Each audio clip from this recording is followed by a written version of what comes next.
In today's episode, two fishermen diving for scallops ignored numerous warnings from people about a massive shark harassing fishermen in the area. Diving with shark repellent, thinking he was safe, he dove in anyways, resulting in one of the most gruesome shark attacks in Australia's history. Hit that like button and subscribe right now. This is the terrifying great white shark attack on Paul Buckland. Welcome to Final Affliction. The beach is the near-perfect place for most people looking for a calming place to have fun or relax. The only thing preventing it from being truly perfect is the threat of a shark attack. The thought that we could leave the safety of society where we are the apex predator and wander into the territory of a super-fast murder machine that can't be reasoned with is terrifying. With over 80 unprovoked shark attacks on average each year, there's no short supply of shark attack stories to remind us that we might become lunch to one of these fierce predators if we aren't careful. Despite people's claims that sharks aren't really a threat to humans and they only attack based on mistaken identity, the fact remains that even a curious shark bite is enough to shred through an artery and cause you to bleed to death. Even though shark attacks are rare, while swimming in the ocean, the thought of a shark lurking in the distance is inescapable and always in the back of our minds. With that being said, it was only a matter of time before humans set out to solve this problem by creating a shark repellent, a magical device that sends out electromagnetic waves throughout the water, creating a force field around you that will scare away even the biggest shark in the waters. A device too good to be true. Just strap the shark repellent onto your wrist or ankle, and you're safe enough to jump into a pool of sharks without the fear of being eaten alive. Although this might be effective against 99% of sharks, commercial divers Paul Buckland and Shannon Jenzon found out the hard way that even a shark repellent won't save you against a hungry or worked-up shark in a frenzy. Their blind faith in the shark repellent device resulted in one of the most gruesome great white shark attacks ever recorded. 23-year-old Paul Buckland was one of 3 sons born into a popular fishing family in Port Lincoln, Australia. He grew up as a fisherman, and it wasn't long before he obtained a diving license to start diving for fresh scallops in the ocean surrounding Australia. By the time he was in his 20s, he had started his own scallop company, leading him to eventually hire Shannon Jenzon, a 24-year-old commercial diver hired to assist Paul on most of his dives.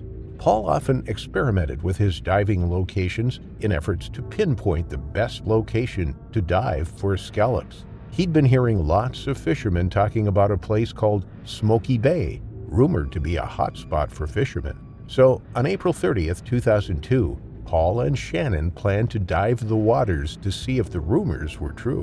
What Paul didn't know about Smokey Bay, however, was that for the last 2 months, a massive great white shark was harassing fishermen throughout the area.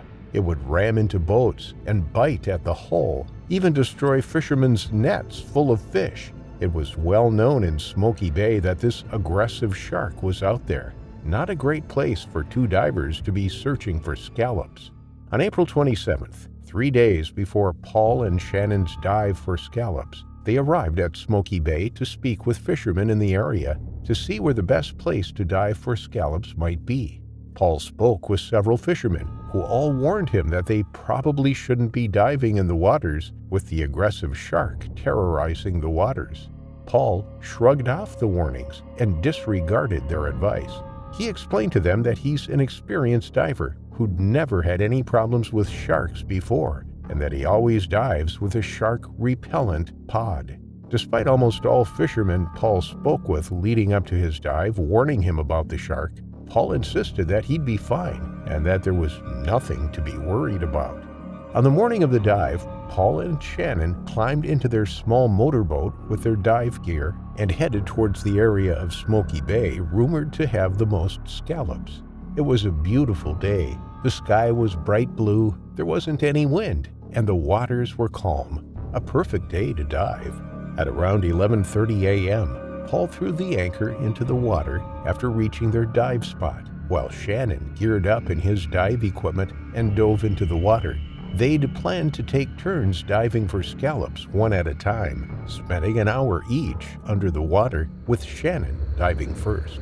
The water was about 10 meters deep, and by the time Shannon finally reached the seabed, he discovered more scallops than he'd ever seen before.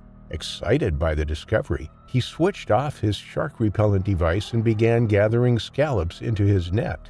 Due to the fact that most shark attacks occur in open water, neither Shannon or Paul were afraid of getting bit by sharks once down at the sea floor.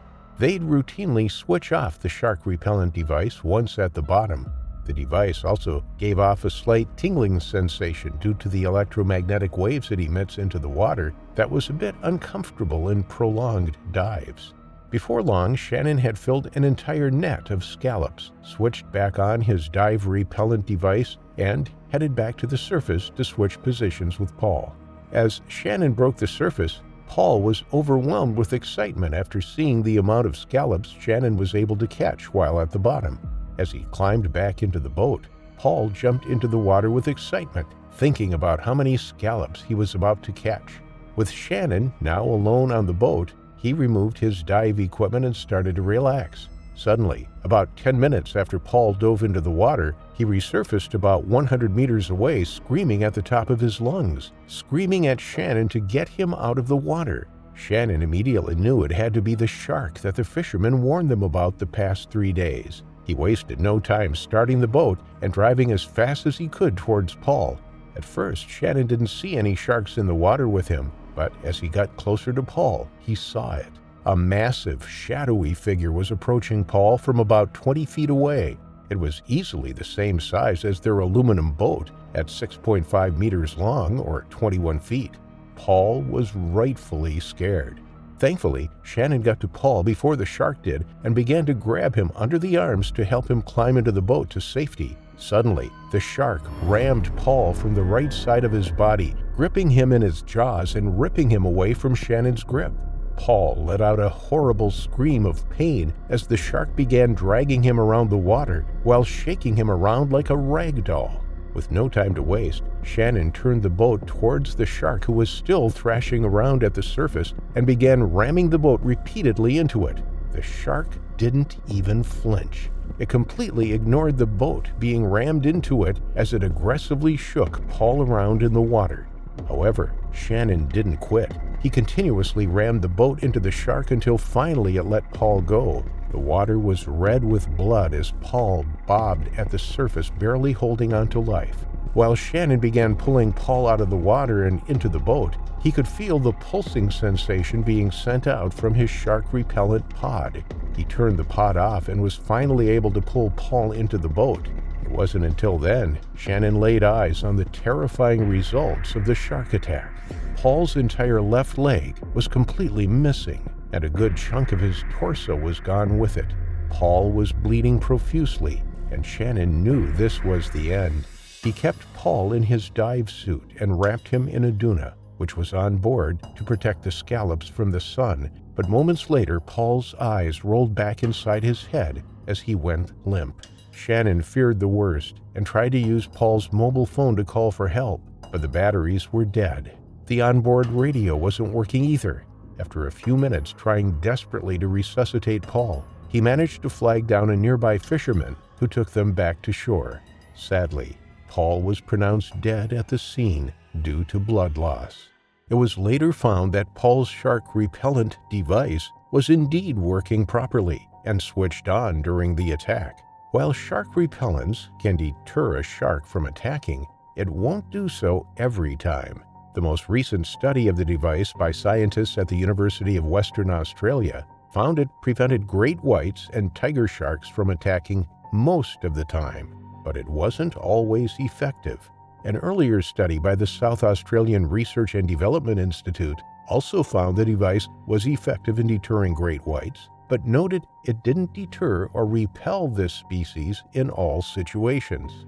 Paul Buckland was one of the first shark attack fatalities to occur while wearing a shark repellent device. Because of tragedies like this, it's now known that nothing can stop a hungry or injured shark from tearing a chunk out of your body. leading you to your terrifying final affliction.